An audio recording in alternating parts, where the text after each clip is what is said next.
यसमा मेरो चाहिँ अहिले जुन नेपालभरि धेरै किसान भाइ साथीभाइहरूले मलाई सम्पर्क गर्छन् र केही उत्पादनहरू मैले मेरै परामर्शबाट प्रमोट पनि भएका छन्। अब सक्रिय रूपमा त म अरू मेरा आफ्नै कम्पनीका दायित्वहरू पनि छन्, त्यसकारण मैले सक्रिय रूपमा त लागेको छैन। तर पनि धेरैलाई मैले यसमा आइडियाको सहयोग र कतिलाई पुँजी जुटाइदिने सहयोग पनि चाहिँ गरेको छु। त्यस हिसाबले पदम चालिसेजीले पहिलेदेखि नै भनि पनि रहनु भएको थियो पुगिदिनुहोस् भनेर। मैले 2-3 चोटि चाहिँ यसलाई पोस्टपोन गरेर आज यहाँ आइपुगेको छु। र त्यतिखेरैदेखि जगतपुर कृषि फार्मले तपाईँहरूले जसरी पुँजीको र उत्पादनको बारेमा जे सोचिराख्नु भएको छ र जे गरिराख्नु भएको छ त्यसको बारेमा म सूचित चाहिँ छु। तर मलाई मेरा अलिकति तपाईँहरूको सोच्ने प्रक्रिया र पुँजी उठाउने प्रक्रियामा नेपालीहरूको मनोविज्ञानलाई पनि आधारभूत रूपले तपाईँले कतिको बुझिराख्नु भएको छ र विश्लेषण गरिराख्नु भएको छ भन्ने कुरा चाहिँ मलाई ठुलो एउटा प्रश्न उब्जिएको। यसै त नेपालीहरूको 45 लाखभन्दा बढी चाहिँ डिम्याट एकाउन्टहरू छन् भनेको मतलब सेयर र मुनाफाका लागि नेपालीहरूमा एउटा लालसा छ भन्ने कुरा स्थापित छ। तर त्यसलाई त्यो चाहिँ सम्पूर्ण रूपमा कर्पोरेट प्रफिटलाई मध्यनजर गरेर खोलिएका ती ब्याङ्क एकाउन्टहरू। तर यसलाई कृषिबाट पनि यस्तै प्रकारको मुनाफा हुन्छ भन्ने विश्वास नेपाली आम जनताहरूमा लागिरहेको छैन र त्यसलाई तपाईँले मास अडियन्समा लिएर गएर चाहिँ तपाईँहरूले सोचे जसरी पुँजी सङ्कलन गर्न अत्यन्तै दुष्कर छ एउटा समस्या। दोस्रो समस्या जति अब यो क्राउड फन्डिङको मोडेल हो, म आफ्नै कम्पनीहरूमा पनि क्राउड फन्डिङहरू हामीले अभ्यास गरे हो। हाइड्रोमा पनि क्राउड फन्डिङ हो, अरू ठाउँ अरू कम्पनीहरूमा पनि क्राउड फन्डिङ छ। नेपालका सबै हाइड्रो पावरमा मलाई लाग्दैन कि कुनै पनि 300-400 भन्दा कम प्रवर्धक भएर चाहिँ हाइड्रो पावर कम्पनीहरू चलेका छन्।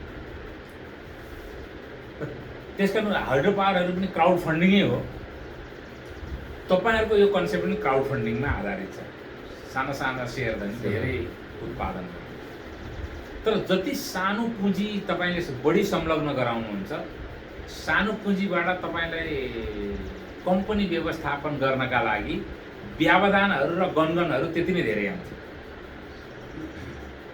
ठुलो पुँजीले भन्दा गनगन चाहिँ सानो पुँजीले बढी गर्छ। तपाईँहरूको त्यो स्वभावै जस्तो त्यो अनुभवजन्य हो। मैले सानो पुँजी लगानी गर्ने मान्छेलाई अपमान गर्न भनेको होइन, मैले गरेको अनुभव हो। त्यसकारण पुँजीको स्रोत भने चाहिँ एक तपाईँहरूले ब्याङ्कलाई नै मान्नुपर्छ र ब्याङ्किङ पुँजीको स्रोतभन्दा बाहिर गएर तपाईँहरूले चाहिँ आम रूपमा गैर ब्याङ्किङ अथवा इक्विटीको मात्रै पुँजी उठाएर तपाईँले अपेक्षित लाभहरू निर्माण गर्न सक्नुहुन्न। यो कुरामा चाहिँ तपाईँहरूलाई म यो चाहिँ शिक्षित र सूचित गर्न चाहन्थेँ। त्यसकारण तपाईँहरूले यो कम्पनीलाई जति सक्दो चाँडो ब्याङ्केबल बनाउनुपर्छ र ब्याङ्कमा जानुपर्छ।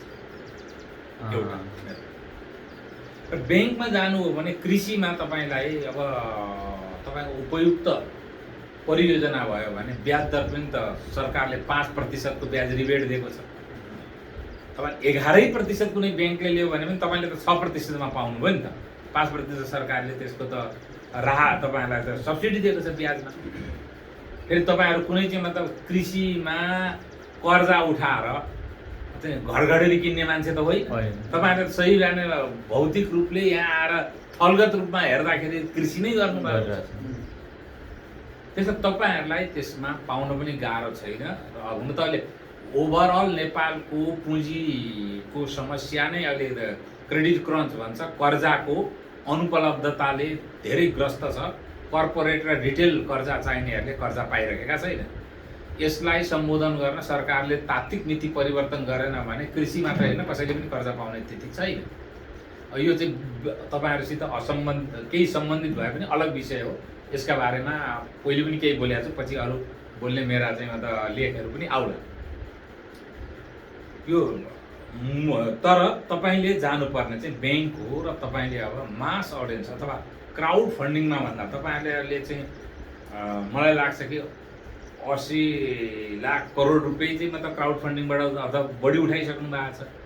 इक्विटी त प्रशस्त छ। अब 70% लोन पाउनुभयो भने पनि तपाईँहरू चाहिँ उपयुक्त परियोजना हुँदाखेरि 4 करोडसम्म लोन पाउन सक्नका लागि इलिजिबल हुनुहुन्छ। 4 करोडसम्मको तपाईँ लोन प्राप्त गर्न सक्नुहुन्छ। त 4 करोड पुँजी आएर त धेरै कुरा फाड्न सक्नुहुन्छ नि तपाईँ। त्यसकारण तपाईँहरूले अब आफ्नो ब्याङ्केबिलिटी कसरी स्थापित गर्ने र आफू कसरी ब्याङ्केबल हुने, ब्याङ्कसित कसरी जाने भनेर एउटा म्यानेजमेन्ट तयार गरेर ब्याङ्कसित तपाईँ जानुपर्छ। त्यसका लागि म पनि सहयोग गर्न सक्छु। संसारमा जति ठुलो मुकेश अम्बानी पनि ब्याङ्कै बदौलत हो, गौतम अदानी पनि ब्याङ्कै बदौलत हो, अमुल पनि ब्याङ्कै बदौलत हो, र अरू पनि त्यस्तै सहकारी छन् पनि त्यो ब्याङ्कै बदौलत।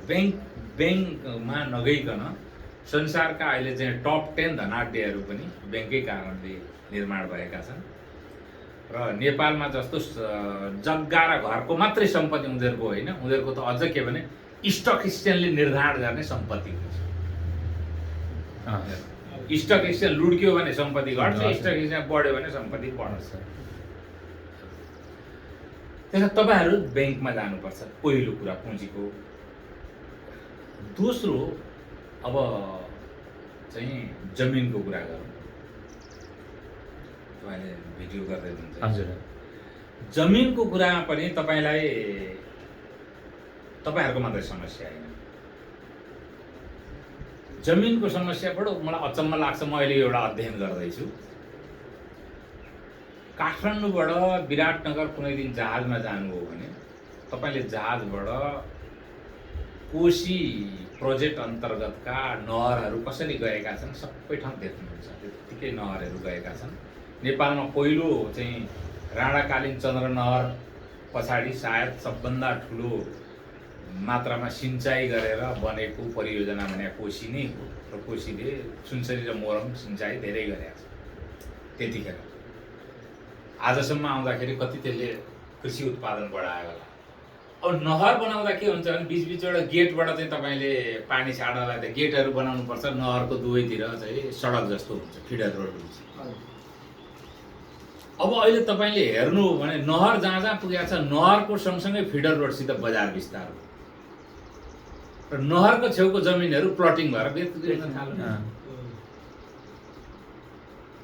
र जमिनको मूल्य अब त्यसले गर्दाखेरि जहाँ तपाईँले सिँचाइ भएर चाहिँ गर्नु पर्थ्यो, जमिन चाहिँ मतलब अहिलेसम्म कृषि जमिन हुनु पर्थ्यो। दोस्रो दुर्भाग्य कहाँबाट सुरु भयो भन्नुहुन्छ भने अब पञ्चायत कालदेखि खास गरिकन जुन नहरले सिँचाइ गर्ने ठाउँहरू थिए त्यो ठाउँमा नै औद्योगिकरण गरियो क्या। सबभन्दा बढी उद्योगहरू कहाँ भयो भने सुनसरी मोरङ कोरिडोरमा भयो, जहाँ चाहिँ कृषि उत्पादन हुनु पर्थ्यो र कृषि बाहेक यहाँको जमिन चाहिँ प्रयोग गर्न पाइन्न भन्ने कानुन बन्नु पर्यो। त्यही हालत हाम्रो कहाँ पनि भयो भन्नुहुन्छ भने दोस्रो सबभन्दा धेरै सिँचाइ हुने भनेको गण्डक परियोजना हो। आज गण्डक परियोजनाले सिँचाइ गर्ने भने पर्सा बाह्रको पनि हालत त्यही गरिदिउँ हामी। जहाँ सिँचाइका सबभन्दा ठुला परियोजना भए त्यहाँ हालत हामीले जमिनको खतम पार्दियौँ, जहाँ सबभन्दा बढी कृषि हुन्थ्यो। आज धेरै वर्ष अगाडिदेखि सिक्टा परियोजना बनिरहेको छ। आज तपाईँ कोही पनि सिक्टा परियोजना भ्रमण गर्न जानु होला। म त यस्तो भ्रमण गर्छु, यसमा मेरो खास चाख भएको हुनाले भ्रमण गर्छु। सिक्टा नहरको दुईतिर जुन रोड छ, रोडको जमिन प्लटिङ गरेर बिक्री हुन थाल्यो।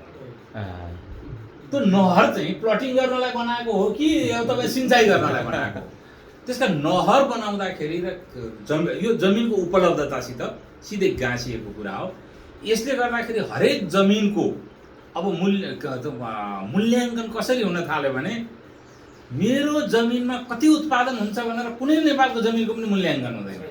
अब जमिनको मूल्याङ्कन हुन थाल्यो। पोहोर मेरो जमिन 1 करोडको थियो, यसपालि 1.25 करोडको भयो। जब तपाईँले वर्षको 1 कट्ठा जमिनको 25-25 लाखको क्यापिटल गेन प्राप्त भइरहेको छ भने त्यसलाई तपाईँलाई लिजमा दिएर आउँदाखेरि तपाईँले त्यसलाई लाखै रुपियाँ लिज तिरे पनि महिनाको के उसलाई त कमै हुन्छ। त्यसले लिज होल्डमा जमिन तपाईँलाई उपलब्ध हुन गाह्रो भयो। एउटा जमिनको कारण यो छ। अब यो त गयो कि सरकारमै ठोकिन्छ, भूमि पोलिसीमै ठोकिन्छ। जबसम्म चाहिँ अनुत्पादक जमिनमा हदबन्दी लगाएर उत्पादक जमिनको खण्डीकरण गर्ने प्रधान हदबन्दीलाई समाप्त पारिँदैन तबसम्म यो समस्या जारी रहने हो।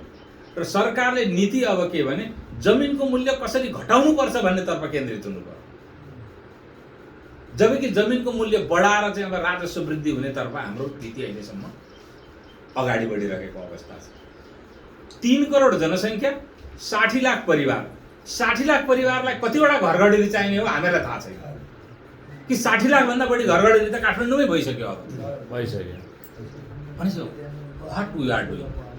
हाम्रो अब 3 पुस्ता पछाडिको मानिसले कहाँ फलेको गहुँ खाने, कहाँ फलेको धान खाने, कहाँ फलेको मकै खाने, यो त एउटा ठुलो फिलोसफिकल प्रश्न पनि त निर्माण भएको छ नि। त्यसकारण जमिनको अनुपलब्धता भनेको तपाईलाई लाग्छ कि तपाईले यहाँ लोकल्ली फेस गर्नुभएको छ, होइन, यो केन्द्रीय नीतिको प्रभाव हो। आज भू उपयोग नीति लागू भएर कृषि योग्य भूमिमा कृषि बाहेक केही गर्न पाइँदैन र गैर कृषि प्रयोजनको लागि यसलाई बेच्न पाइँदैन, सरकारले मात्रै अधिग्रहण गर्न सक्छ भन्ने कानुन आइदिएको भए तपाईहरुलाई यो समस्या हुँदैन। किनभने मान्छेले के मूल्याङ्कन गर्थ्यो भने मसित 2 बिघा जग्गा छ, 2 बिघा जग्गामा यति धान फल्ने हो, त्यो धानको वर्षको मूल्य यति हो, यो मूल्य भन्दा बढी यिनीहरूले दिइरहेका छन् भने यिनीहरूलाई दिइहाल्नु भन्थ्यो उसले, मैले किन झमेला गरौँ भन्थ्यो। तर आज त्यो परिस्थिति रहेन। त्यसैले के भयो त, हामी धान भारतबाट, सबै फलफुल भारतबाट, अनि त्यहाँदेखि तरकारी भारतबाट, हुँदा हुँदा रागो भारतबाट, खसी भारतबाट, सबै नेपालमा माटोमा फल्नुपर्ने यी सबै चिजहरू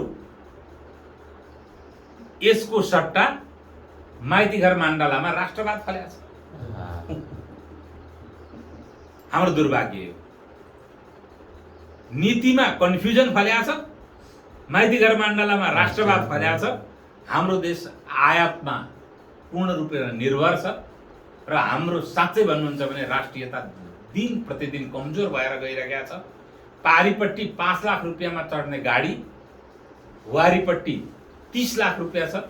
आज हरेक मध्यम स्तरीय परिवारको एउटा युवाको चाहना हो एउटा आफ्नो घर होस्, घरमा चाहिने सम्पूर्ण सामग्री हुन्, कमसेकम हप्ताको 1 दिन बाहिर गएर सपरिवार खाना पुग्ने आय होस्, वर्षको एकचोटि विदेश जान सक्ने आय होस्, घरमा एउटा गाडी होस्।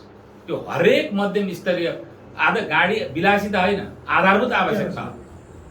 अहिलेको युवालाई पनि गाडी विलासिता हो, स्मार्टफोन विलासिता हो भनेर हामीहरू भन्न थाल्यौँ भने हामी जुद्ध शमशेरका पाला बाँचिरहेका छौँ भन्ने प्रश्न खडा हुन्छ।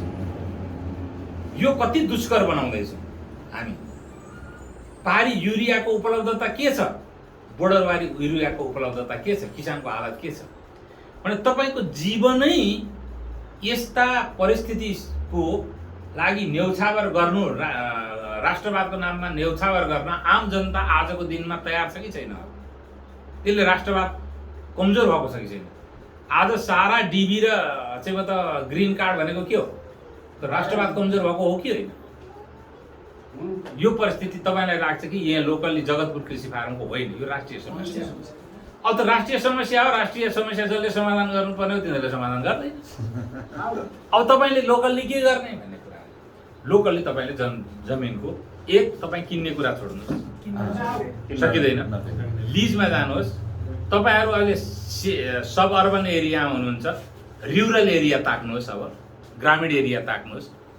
एक दोस्रो कुरो, नगरपालिकाहरू र वाडाहरूले पनि निश्चित जमिनहरू लिजमा दिने प्रयोजन हुन्छ, सरकारी जमिनहरू। तब यो गर्छु भनेर तपाईले उद्देश्य खोलेर त्यस्तो जमिनहरू लिजमा लिने कोसिस गर्नुहोस्। त्यो भने तपाईलाई सरकारको स्ट्यान्डर्ड रेट हुन्छ, गनगन पनि गर्दैन, अर्को वर्ष बेच्देला भन्ने डर पनि हुँदैन। तपाईले त्यहाँ केही त्यस्तो इन्फ्रास्ट्रक्चर डेभलप पनि गर्न सक्नुहुन्छ। जमिनको समस्याको समाधान चाहिँ तपाईहरुले यो सब अर्बन एरियाबाट रुरल एरियामा ट्रान्सफर गर्नु भएन भने तपाईले you can't afford the land. मैले बुझेको यति हो। अनि एउटा सोधौँ छ बिचमा। हजुर जस्तै यो सामुदायिक वनको कन्सेप्ट छ नि, हजुरलाई अलिक बढी आइडिया होला। यसमा यो नेपालभरिमा जस्तै सामुदायिक वनकै जग्गा, अघि जुन सरकारी जग्गा भाडामा लिने भन्ने कुरा भयो नि, यो सामुदायिक जग्गा पनि हामीले वन एरिया चाहिँ लिएर कृषि गर्न सक्छौँ? एकदम सक्नुहुन्छ। त्यसको लागि पोलिसिजहरू छ? पोलिसी छ त्यसको। सामुदायिक वन पनि तपाईँले लिन सक्नुहुन्छ। भर्खरै केही अगाडि त एउटा पोलिसी पनि आएको छ, सरकारको जुन ब्यारेल ल्यान्ड हुन्छ, जस्तो डाँगीहरू हुन्छ नि पाहाडमा, अब इन्डियामा यो पोलिसी अलरेडी एक्जिस्ट छ। तपाईँले दाँते ओखर खानुहुन्छ होइन, तपाईँ कोही वैष्णोदेवी जानुभएको छ? वैष्णोदेवी